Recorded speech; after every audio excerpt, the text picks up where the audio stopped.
Hello મિત્રો, તો અત્યારે આપણે સવી કૃષ્ણનગરી દ્વારકામાં ને આજે આપણે ફૂલ ડે પ્રવાસમાં દ્વારકાધીશ મંદિર, ગોમતી ઘાટ, ભડકેશ્વર મહાદેવ, રૂક્ષ્મણી મંદિર, શિવરાજપુર બીચ, ભીમરાણા, સુદર્શન સેતુ, બેટ દ્વારકા અને નાગેશ્વર મંદિર.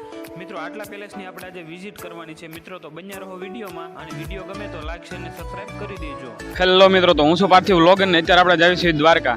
તો મિત્રો અમે ફેમિલી સાથે 15 જણા નીકળી ગયા છીએ અત્યારે પિકઅપ લઈને દ્વારકા જવા માટે. અત્યારે દી ઉગી ગયો છે એટલે દ્વારકાથી અમે 17 કિલોમીટર જેટલા દૂર છે. તો મિત્રો બન્યા રહો વિડીયોમાં, અને અમારી આ ટ્રીપનો ફૂલ વિડીયો આપણી યુટ્યુબ ચેનલમાં આવતો રહેશે. તો વિડીયો ગમે તો લાઈક અને સબસ્ક્રાઇબ કરી દેજો. બાકી જય દ્વારકાધીશ, બન્યા રહો વિડીયોમાં. અને મિત્રો આ ફેમિલી સાથે અમે પિકઅપ લઈને 17 જણા આવ્યા છે દ્વારકા જવા માટે. અને આ દ્વારકા પોરબંદર હાઈવે રોડ છે, અને દ્વારકા 17 કિલોમીટર જેટલું દૂર છે. મિત્રો અહીંયા આપણે વોલ્ટ કર્યો છે અને આપણે ચા પાણીનો નાસ્તો કરી લીધો છે.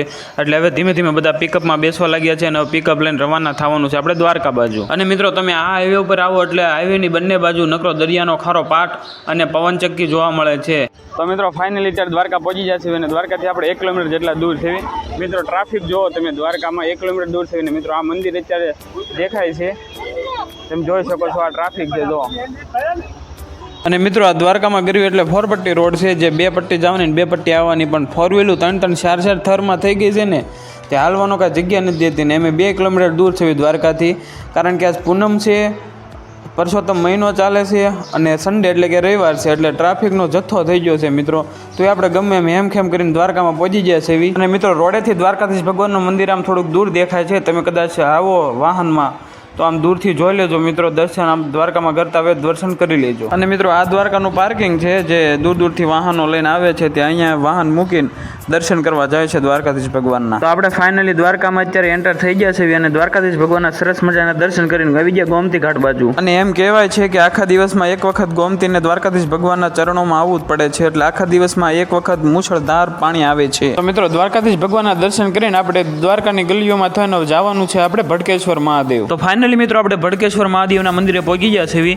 આ દ્વારકામાં અરબી સમુદ્ર વચ્ચે આવેલું અનોખું શિવ મંદિર છે, અને અહીં મિત્રો એવી ધાર્મિક માન્યતા છે કે આ શિવલિંગ સ્વયંભૂ પ્રગટ થયેલું છે, જ્યાં ભક્તો દૂર દૂરથી અહીં દર્શન કરવા આવે છે. અને આ મંદિરે મિત્રો સનસેટ પોઈન્ટ 1 નંબર હોય છે. મિત્રો અત્યારે ભડકેશ્વર મહાદેવથી આપણે નીકળી ગયા છે, અને હવે જવાનું છે આપણે રૂક્ષ્મણી માતાનું મંદિર. તો મિત્રો બન્યા રહો વિડીયોમાં. અને રૂક્ષ્મણી માતાનું મંદિર ભડકેશ્વર મહાદેવથી 3 કિલોમીટર જેટલું દૂર છે મિત્રો. અને હવે મિત્રો આપણે રૂક્ષ્મણી માતાના મંદિરથી 1.5-2 કિલોમીટર જેટલા દૂર છે. ત્યારે આ ગેટ નીચેથી થઈને આ સિંગલ પટ્ટી રોડે થઈને સીધું નીકળી જવાય રૂક્ષ્મણી માતાના મંદિરે. તો મિત્રો ફાઇનલી અત્યારે આપણે રૂક્ષ્મણી માતાના મંદિરે પહોંચી ગયા છે. મિત્રો તમે જોઈ શકો છો આ રૂક્ષ્મણી માતાનું મંદિર છે.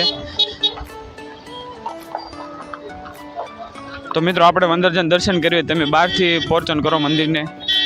અને મિત્રો રૂક્ષ્મણી માતાના મંદિરે ટ્રાફિક જ એટલી હતી ને કે ગઢા બુઢા હોય, હાલી ન એકતા હોય, અપંગ હોય, એને તો દર્શન કરવા જવાનું તો વિચાર કરવો પડે. જો મિત્રો તમે એટલી ટ્રાફિક છે, અને બધા ધક્કા મૂકી એટલા કરે કે આપણને એમ થાય કે રૂક્ષ્મણી માતાના મંદિરે દર્શન કરવા તો કરવા કે, અને કાંઈ નહીં તો બાવલિયા હલવાના રૂક્ષ્મણી માતાના મંદિરે. ભાઈ ટ્રાફિક જ એટલી હતી ને કે ના પૂછો વાત. તો રૂક્ષ્મણી માતાના દર્શન